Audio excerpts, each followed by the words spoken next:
Hey guys, Ruthie here. I'm getting ready to make some shepherd's pie and I wanted to bring you along to show you how I make it. I am going to actually be using 2 pounds of ground beef. I'm going to use a tablespoon of Worcestershire sauce, a teaspoon of the steak seasoning. I got this from Aldi. A teaspoon of garlic powder, teaspoon of onion powder, a can of mushrooms drained, a can of beef consomme, or you can use beef gravy, that's your choice, and 1 packet of mushroom seasoning mix, and a medium onion, but all I have is small, so I'm using two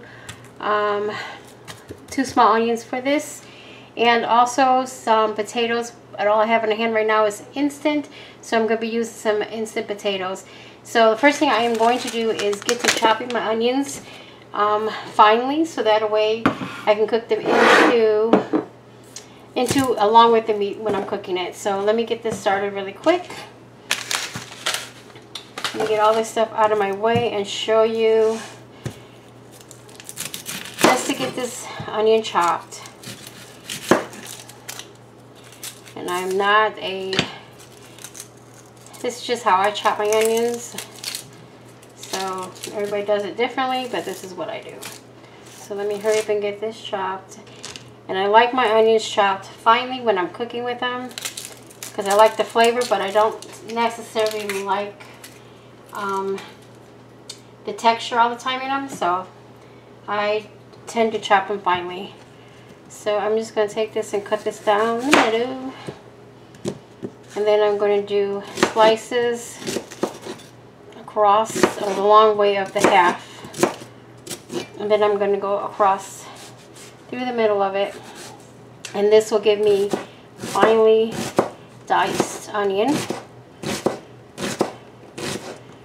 I'm going to get to the end. I'm just going to chop this up finely as well, because this piece I cannot. So I'm going to finish chopping my onions and I'll be back for the next step. Okay, I finished cutting up the onion, so now I got my ground beef into a frying pan and I'm going to cook this down until it's fully cooked, no longer pink. And I will be draining off any excess fat that's on this.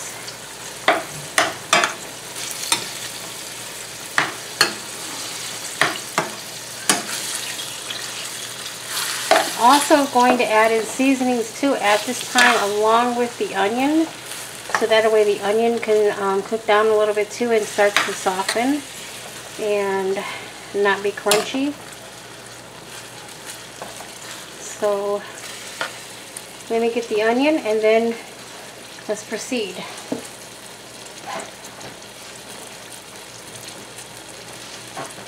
Okay, so here's the diced onion.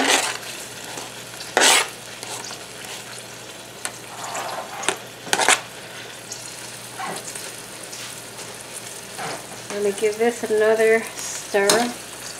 Mix the onion in. Smells good just like this. Wow.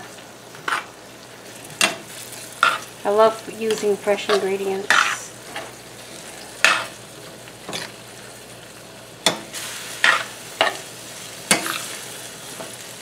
Honey, what smells so good? Cooking dinner. Nice. My husband's being Mr. Joke Man today. Okay, so next thing I am going to do is add in a teaspoon of each of these, the steak seasoning, garlic, and onion powder. And I'm not going to measure it, I eyeball it, but it's about a teaspoon.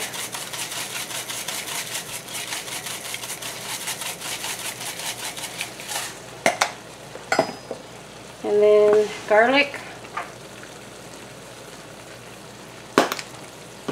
And then onion powder.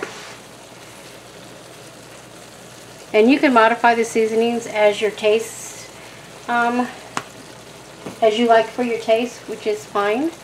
This is just what works for my family. Let me give this a good stir. Oh wow, this smells delicious. I'm also going to try to break up some of the meat too as well, so that way it's not big chunks of meat.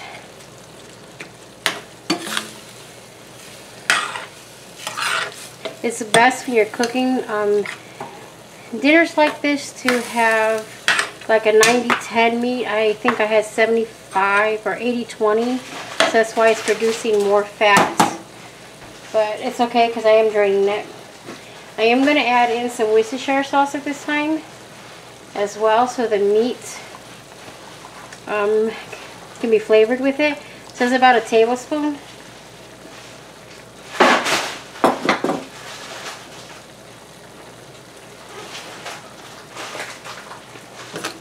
So let me mix this in. Sorry for the noise. My daughter just came in from work and dropped her bag on the floor. So I'm going to continue to let this cook, and I will be back when this is drained, and we are going to move on to the next step.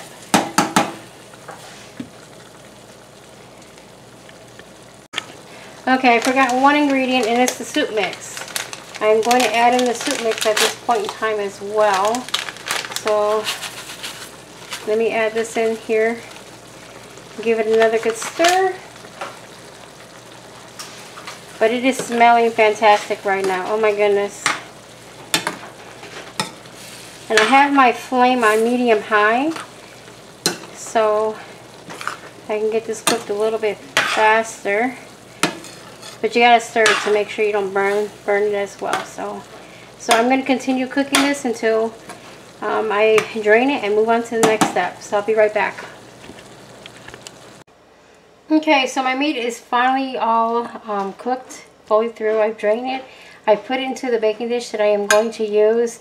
What I'm going to do now is I'm going to add in the mushrooms. I didn't want to add them before and then drain it and then lose anything, so I'm going to just do this, and then I'll just mix it up really quick. I'm going to add in the beef consomme. I might not use the whole can, we'll see. Just want enough to produce some type of gravy in here. And give this a little mix. It does smell wonderful. I can tell you that right now. It smells wonderful. I can't wait for dinner to be done. I think I'm going to add a little bit more gravy in. And then also too, I think I forgot to mention, I'm actually using frozen peas. So I'll put these in now. And they will defrost when they're cooking in the oven, so I'm not worried about that.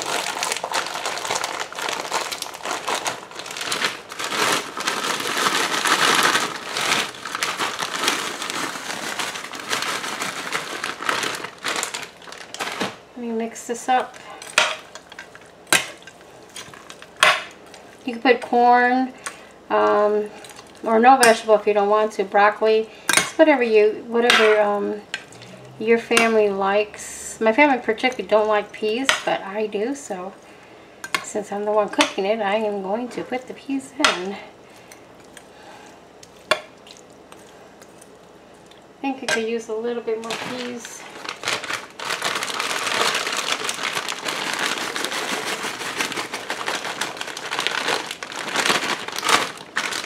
Okay. Give this another good stir. And I'm going to then get my potatoes, and we are going to top it with the potatoes. And then the next step would be to put this in the oven. So I will be right back. Okay, I have my potatoes finally done. Should have did them sooner, but it is what it is. So now that they're done, I'm just going to put them on top. And then I'm going to take my spatula and evenly distribute them over the top of the meat.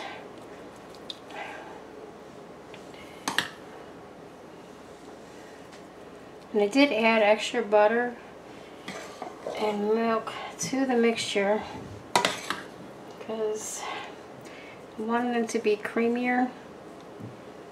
Oops. Try not to make a mess, but I'm making a mess. Okay, so let me see how this looks. And just push them down the best that you can. I think I am going to add this whole pot. Sorry for the wrong camera angle, but it'd be quicker to pick it up. There we go. Now, so let me just take my spatula, push this down, and make sure it's evenly done throughout the pan.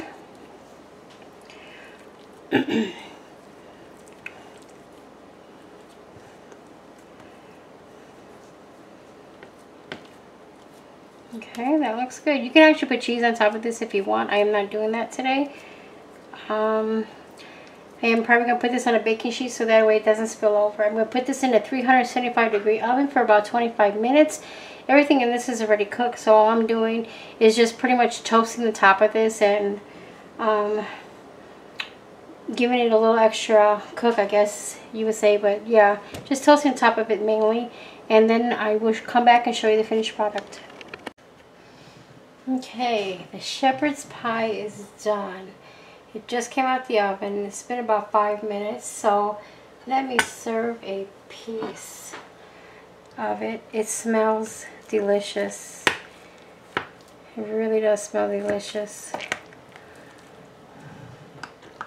It's nice and juicy. Oh, look at all the steam coming out.